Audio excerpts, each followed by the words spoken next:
Parallel ঝলক। আপনাদের সাথে রয়েছি আমি পূর্ণা। আপনারা এই প্রথম দেখছেন ডিজিটাল মিডিয়ায় বাংলায় খেলার খবরের বুলেটিন।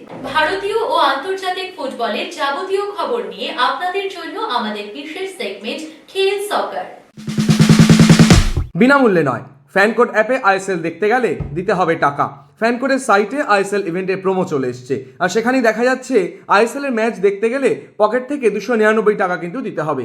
ফ্যানকোডে দেখতে গেলে মোবাইল অ্যাপ দিয়ে দেখতে হবে, সেখানে আইএসএল এর জন্য টাকা দিয়ে সাবস্ক্রিপশন নিতে হবে।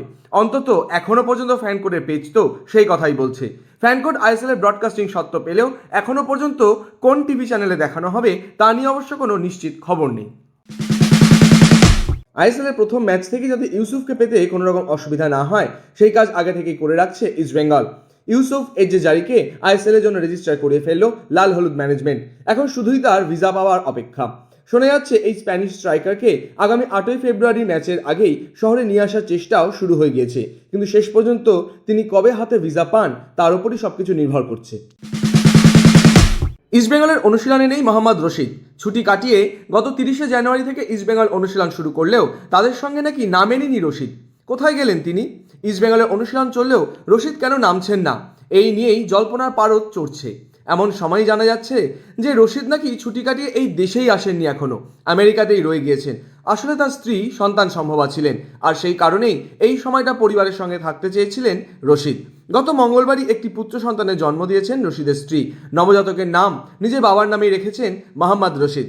একটানা অনুশীলনে অনুপস্থিত থাকলেও সেই অপেক্ষা আর বাড়ছে না। সবকিছু ঠিকঠাক চললে আগামী শুক্রবারই শহরে ফিরতে চলেছেন মোহাম্মদ রশিদ। একই সঙ্গে মোহামেডানের বিরুদ্ধে প্রস্তুতি ম্যাচেও খেলবেন তিনি। 14ই ফেব্রুয়ারি থেকে শুরু হচ্ছে আইএসএল, আর 10 দিন বাকি। উইন্টার উইন্ডো ক্লোজড হয়ে গেছে, অথচ জোর আলোচনা ক্লাব ছাড়তে চলেছেন দীপক টাংরি, যেতে চলেছেন অন্য ক্লাবে। যদিও এই জল্পনা উড়িয়ে দিচ্ছে মোহনবাগান সুপার জায়েন্ট। তাদের বক্তব্য পরিষ্কার, দীপক কোথাও যাচ্ছে না, সার্জিও রোবেরার তত্ত্বাবধানেই তিনি মোহনবাগানেই খেলবেন। কিন্তু পরের মরশুমে আগে আসন্ন আইএসএল শুরু হোক, দীপক সেখানে খেলার সুযোগ পেয়ে নিজেকে মেলে ধরুক, তারপর তো সামার উইন্ডো। এখন থেকে 4 মাস আগের ভাবনা ভেবে লাভ কি? একই রকমভাবে আলোচনা হচ্ছে আলবার্টো রড্রিগেজের চুক্তি এক্সটেনশন নিয়েও। এ নিয়েও মোহনবাগান সুপার জায়েন্ট বেশ অবাক। না, নতুন করে আর রড্রিগেজের চুক্তি এক্সটেনশন হচ্ছে না। এমনিতেই তার সঙ্গে আরও 1 বছরের চুক্তিই রয়েছে মোহনবাগান সুপার জায়েন্টের। ফেডারেশনকে এক হাত নিলেন রহিম নবী। কেন? তার কারণ সম্প্রচার সত্ত্বেও ফেডারেশন বিক্রি করলেও এখনও সুনির্দিষ্টভাবে বলতে পারেনি কোন টিভিতে খেলা দেখানো হবে। সবাই অনুমান করছে সনিতে, কিন্তু কোথাও সেটা সরকারিভাবে ঘোষণা হয়নি। একটা আইএসএল পরিচালনা করতে যেভাবে লেজে গোবরে হচ্ছে ভারতীয় ফুটবলের সর্বোচ্চ সংস্থা, এতে অবাকই প্রাক্তন ভারতীয় ফুটবলার। সব কিছুতে সমস্যা। একটা সূচি তৈরি করতে, ভেন্যু ঠিক করতে, এখন সম্প্রচার। কোন বলে খেলা হবে জানে না কোনো দলই। এটা হচ্ছেটা কি? ফেডারেশনের ছ্যাবলামি? প্রশ্ন তুললেন রহিম নবী। তো এটা না তোমার এই লিগ করার থেকে বন্ধ করে দেওয়া ভালো। এগুলো তোমার নোংরামি হচ্ছে, ভারতীয় ফুটবলকে নিয়ে একটা ছেলে খেলানি হচ্ছে। এই নোংরামিগুলো বন্ধ করা উচিত আমার মনে হয়। যারা এর মধ্যে জড়িয়ে বা যারাই থাকুক না কেন, যেই থাকুক না কেন, এইটা এটা এটা এটা ভাবা যায় না। এই ভারতীয় ফুটবল নিয়ে এরকম একটা দুশ্চিন্তার মধ্যে তার নোংরামি চলছে, এ হচ্ছে, এইগুলো কিগুলো একটা মানে ভীতি খিচ্ছিরি, মানে লোকে হাসাহাসি করছে ভারতীয় ফুটবলকে নিয়ে। মানে এটা এটা সত্যি কথা বলতে জানি না এগুলো কেন হচ্ছে। আগে অনেক প্রেসিডেন্ট ছিল, প্রেসিডেন্ট এসছে, খেলা নিয়ে তাদের আগ্রহ ছিল, এ ছিল, কিন্তু এখন তারপর আজকে আবার খবর দেখছিলাম, খেলা দেখছিলাম, বাংলা আবার সন্তোষ ট্রফি থেকে আউট। এইগুলোর মধ্যে সবকিছুর মধ্যেও যাও বাংলা একটু ভালো, আগের বারে চ্যাম্পিয়ন, চলো একটু একটু করে মেয়েরাও ভালো ফুটবল খেলছে, এদিকে আবার আমাদের। তারপরে এত কিছুর মধ্যে এটাই খারাপ লাগছে যে আইএসএল নিয়ে যা নোংরামি হচ্ছে, বাপরে বাপ। খেলা দেখাবে কিনা, এ দেখাবে কিনা, ও চ্যানেল দেখাবে কিনা, যারা মনে হচ্ছে দুয়ারে দুয়ারে ভিক্ষা করতে বেরিয়েছে, আমাকে নাও আমাকে নাও। ভারতীয় ফুটবলের অবস্থা আমার জানি না আগামী দিনে কি হবে। যে ভবিষ্যৎ খুব খারাপ। ছেলেগুলো ইয়াং যারা খেলছে এখন, যারা সাইন করেছে, মনে করো অনেক টাকা অনেক অর্থই যারা সাইন করেছে, তাদের চিন্তা ভাবনা করছি তাদের লাইফটা কি হবে। জানি না এখনো খেলা কি অবস্থায় কোন জায়গায় আছে। আদৌ হবে বলছে তো হবে হবে, বিভিন্ন দিন বিভিন্ন সমস্যা দেখা দিচ্ছে। ম্যাচ কারা ব্রডকাস্ট করবে, কে করবে না করবে সেই নিয়ে সে দেখা দিয়ে আবার তুমি এখন বলছো বলের এই অবস্থা, কোন বলে খেলা হবে এখন ঠিক হয়নি। তারপরে তুমি র্যাঙ্কিংটা দেখেছো কোন জায়গায় গেছে? 100 মনে হয় 42, মানে কোথায় যাবে, কোথায় লাস্টে 150-এ ঠেকাবে না 60-এ ঠেকাবে কে জানে। শোনো, ভারতীয় ফুটবল যদি তোমার উন্নতি করতে হয়, ভারতীয় ফুটবল তোমাকে দেশের ফুটবল উন্নতি করাতে হবে, কেউ তোমায় চিনবে না। সন্তোষ ট্রফির কোয়ার্টার ফাইনালে সার্ভিসেসের সঙ্গে টাইব্রেকারে হেরে বাংলা বিদায় নেওয়া নিয়ে মুখ খুললেন আইএফএ সচিব অনির্বাণ দত্ত। তিনি বলেন, ব্যর্থতা ঢাকতে নয়, শেষ দুটো ম্যাচ দেখে প্রচণ্ড ক্লান্ত লাগছিল ফুটবলারদের। লাস্ট দুটো ম্যাচ দেখে খুব একটা ভালো লাগেনি, কারণ আমাদের সব থেকে বেশি স্ট্রেংথ ছিল স্ট্রাইকিং লাইনটা, অ্যাটাকিং লাইনটা। তো সেখানে আমরা 93 মিনিট 96 মিনিটে গিয়ে গোল পাচ্ছি, সেটা আমার কাছে একটুখানি আপসেটিংই ছিল। তবে এই ম্যাচটার ক্ষেত্রে আমি একটাই কথা বলতে পারি যে টিমটার খেলা দেখে আমার আগাগোড়াই মনে হচ্ছে টিমটা খুব টায়ার্ড। আজকে আমার কোনো কিছু বলার শোভা পায় না, কারণ আমি যাই বলবো মনে হবে যে আমি হয়তো হেরে যাওয়ার জন্যে, হেরে গেছে বলে বাংলা এই সব যুক্তি খাড়া করার চেষ্টা করছি। কিন্তু আমার কোথাও একটা খেলা দেখার সময় মনে হয়েছিল টিমটা কিন্তু টায়ার্ড। যেই স্টার্টটা টিমটা করেছিল, আস্তে আস্তে সময়ের সাথে টিমটা কিন্তু খেলা থেকে হারিয়ে যাচ্ছিল। মাঝ মাঠে একটা ফেলিয়ার ছিল, সাপ্লাইয়ের অভাব ছিল, তো এগুলো ছিল, অনেক কিছুই হয়েছে। এবার কি হয়েছে সেটার পোস্টমর্টম করে আজকে তো আর কিছু বদলানো সম্ভব না, হয়তো আগামী দিনে টিম করার সময় সেগুলো মাথায় রাখতে হবে, সেটা হয়তো আমরা আলোচনা করব। কিন্তু টিমটার খেলা দেখে আমার খুব মনে হচ্ছিল যে টিমটা ফ্যাটিক। এবং আর একটা জিনিসও যেটা দেখতে হবে যে কটা টিম খেলেছে, যে আসাম বলো, যে তামিলনাড়ু বলো, যারা যারা ওই দিন খেলেছে এবং ওই ট্রাভেলটা এটা নিতে হয়েছে, প্রত্যেকটা টিম কিন্তু কোয়ার্টার ফাইনালে হেরেছে। চরম অব্যবস্থার জন্য ফেডারেশনকে চিঠি দিয়েছিল আইএফএ। ফুটবলারদের এই ক্লান্তি কি তার জন্যই? অনির্বাণ বলছিলেন, সন্তোষ ট্রফি একটা ঐতিহ্যশালী টুর্নামেন্ট, এটা মাথায় রাখা উচিত ছিল ফেডারেশনের। সন্তোষ ট্রফি, আমার মনে হয় সন্তোষ ট্রফি খেলা একটা হেরিটেজ টুর্নামেন্ট ভারতবর্ষের। এটার একটা গ্লোরি আছে, এটার একটা হেরিটেজ আছে। সেই টুর্নামেন্টটা এরকম নম করে হচ্ছে, ওরকম মাঠে এরকম অবস্থার মধ্যে, এটা কাম্য নয়। আজকের ডেটে দাঁড়িয়ে আমি যাই বলবো মনে হয়ে যাবে যে আমি ব্যর্থতার কে জাস্টিফাই করার চেষ্টা করছি, যেহেতু বাংলা হেরে গেছে। তো আমি ছেলেগুলোকে কিভাবে দোষ দেবো? তাদের একদিন অন্তর একদিন ম্যাচ খেলতে হয়েছে, তারপরে 15 ঘন্টা 16 ঘন্টা জার্নি করেছে, একদিনে ম্যাচ খেলেছে। তো এই ফ্যাটিকটা কাটতেও তো টাইম লাগে। তো যেখানে আমার বাজে লেগেছে সেটা তো আমি অলরেডি চিঠি লিখে জানিয়েছি, নতুন করে তো জানাবার কিছু নেই। সব কিছুই আমি যা বলছি সেগুলো তো আমাদের চিঠি দিয়ে অলরেডি জানানো আছে ফেডারেশনকে। আমি আশা রাখবো যে আগামী দিনে ফেডারেশন যখন টুর্নামেন্ট করবে, এই সব ব্যাপারগুলো মাথায় রেখে টুর্নামেন্ট করবে। 2031 সালের আসন্ন এএফসি এশিয়া কাপ আয়োজনে বিড করেছে সর্বভারতীয় ফুটবল ফেডারেশন। আয়োজনের এই লড়াইয়ে ভারত ছাড়াও রয়েছে অস্ট্রেলিয়া, ইন্দোনেশিয়া, দক্ষিণ কোরিয়া, কুয়েত, কিরগিজস্তান। এছাড়াও যুগ্মভাবে রয়েছে তাজিকিস্তান ও উজবেকিস্তান। এই বিষয়ে এএফসি সভাপতি শেখ সালমান বিন ইব্রাহিম আল খালিফা খুব উচ্ছ্বসিত। এর সঙ্গে তিনি জানান, এএফসি এশিয়া কাপ নিঃসন্দেহে বড় সাফল্য পেয়েছে এবং এশিয়ার এই টুর্নামেন্টকে বিশ্বের অন্যতম সেরা ফুটবল প্রতিযোগিতা হিসেবে আখ্যা দেওয়া হয়েছে। পাশাপাশি 2027 সালের আসরের আয়োজক হিসেবে বেছে নেওয়া হয়েছে সৌদি আরবের নাম।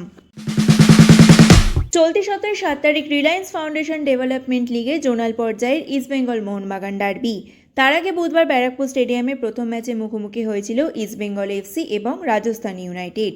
সেই ম্যাচে 1-0 গোলে রাজস্থান ইউনাইটেডকে হারায় ইস্টবেঙ্গল এফসি। যে রাজস্থান ইউনাইটেডকে মোহনবাগান 3-1 ফলাফলে পরাজিত করেছিল, সেই রাজস্থান ইউনাইটেডের বিরুদ্ধে 1-0 ফলাফলে জয় পেল ইস্টবেঙ্গল। প্রথমার্ধে 25 মিনিটে পেনাল্টি থেকে গোলটি করেন ভার্নাল পেকাগুইতে। বুধবার আরএফডিএল এর আরও একটি ম্যাচে ব্যারাকপুর স্টেডিয়ামে মুখোমুখি হয়েছিল মোহনবাগান এবং বিধাননগর মিউনিসিপ্যাল স্পোর্টস একাডেমি। ডার্বির আগে সেই ম্যাচে 2-0 গোলে বিধাননগর স্পোর্টস একাডেমিকে হারালো মোহনবাগান। গোল করেছেন মিশাত এবং মোহাম্মদ বেলাল খান।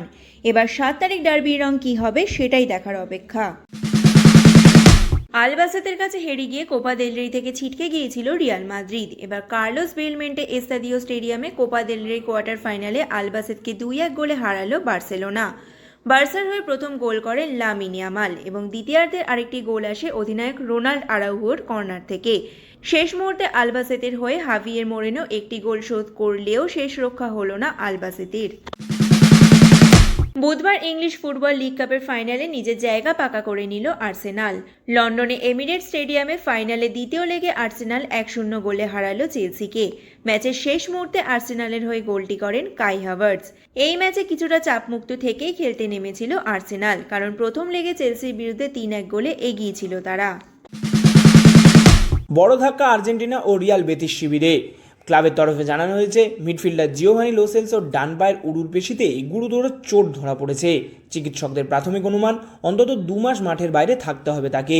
ফলে আগামী 27 মার্চ স্পেনের বিরুদ্ধে নির্ধারিত বহুল প্রতীক্ষিত ফাইনালিসিমা ম্যাচে খেলতে পারবেন না লো সেলসো। চোটের কারণে স্পেন শিবিরেও ধাক্কা লেগেছে।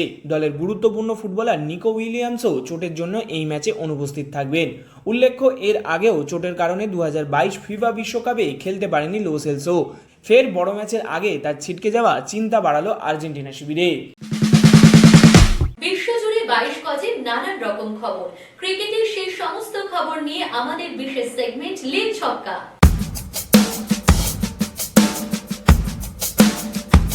বিশ্বজুড়ে সুপার কিং ফ্র্যাঞ্চাইজির সাফল্যের পর এবার নারী ক্রিকেটেও পা রাখার পরিকল্পনা চেন্নাইয়ের।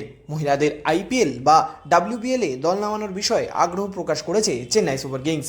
সম্ভাব্য দলের নাম হিসেবে উঠে আসছে চেন্নাই সুপার কুইন্স। ইতিমধ্যেই এই বিষয়ে ফ্র্যাঞ্চাইজির আগ্রহের কথা নিশ্চিত করেছেন সিএসকের সিইও কাশী বিশ্বনাথন জানান, নারী ক্রিকেটের দ্রুত উত্থান এবং ডাব্লিউপিএলের জনপ্রিয়তা বিবেচনা করেই এই পদক্ষেপের কথা ভাবছে চেন্নাই শিবির। পুরুষ ক্রিকেটে দীর্ঘদিনের সাফল্যের ধারা বজায় রেখে নতুন অধ্যায় শুরু করতে মরিয়া সিএসকে কর্তৃপক্ষ। সবকিছু ঠিকঠাক এগোলে ডাব্লিউপিএল এর সুপার কিংসের নতুন সংযোজন দেখা যাবে সুপার কুইন্স নামে। বিশ্বকাপ খেলতে ভারত সফরে এসে অন্য মেজাজে ধরা দিল আমেরিকার ক্রিকেট দল। মুম্বাইয়ে পৌঁছে স্ট্রিট ফুডে মজে যান ক্রিকেটাররা। ভাইরাল ভিডিওয়ে দেখা গিয়েছে রাস্তার ধারে স্টলে দাঁড়িয়ে ফুচকা খাচ্ছে আমেরিকার প্লেয়াররা, যা দেখে মুগ্ধ সমর্থকেরা। এবারের আমেরিকা দলে ভারতীয় বংশোদ্ভূত ক্রিকেটারের উপস্থিতিও নজর কাড়া। অধিনায়ক মনাঙ্ক প্যাটেলের পাশাপাশি দলে রয়েছেন শুভম রাজানে ও সৌরভ নেত্রাভালকার। 7 তারিখ ভারতের বিরুদ্ধে ম্যাচের আগে প্রস্তুতির ফাঁকেই শহর ঘুরে দেখার সুযোগ নিচ্ছেন তারা। চলতি সপ্তাহে বৃহস্পতিবার সন্ধ্যা 7:30টায় অনুষ্ঠিত হতে চলেছে ডাব্লিউপিএল এর মেগা ফাইনাল ম্যাচ।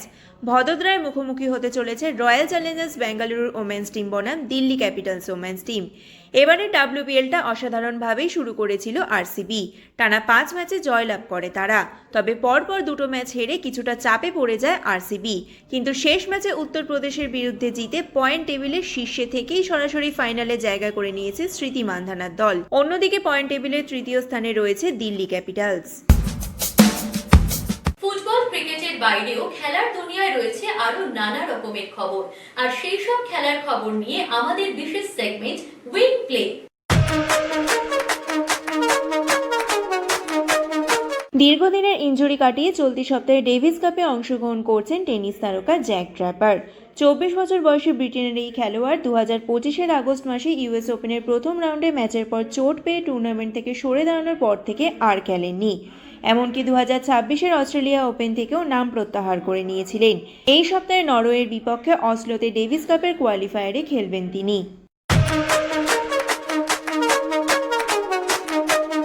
কলকাতায় হতে চলেছে ইন্টারন্যাশনাল স্পোর্টস ফিল্ম ফেস্টিভ্যাল। শুধু ভারত নয়, বিদেশের বিভিন্ন ক্রীড়া বিষয়ক সিনেমা এক ছাদের তলায় আসতে চলেছে একটি ফেস্টিভ্যালে। 4ই ফেব্রুয়ারি থেকে 8ই ফেব্রুয়ারি পর্যন্ত লন্ডনে আয়োজিত হবে এই ফিল্ম ফেস্টিভ্যাল। মারাদোনা থেকে মেসি, চতুর্থ বর্ষের ওয়াচ লিস্টে থাকছে নানান চমক। সোশ্যাল স্পোর্টস ফাউন্ডেশন ও federation of film society of India যৌথ উদ্যোগে 2023 সাল থেকে শুরু হয়েছে এই ইভেন্ট।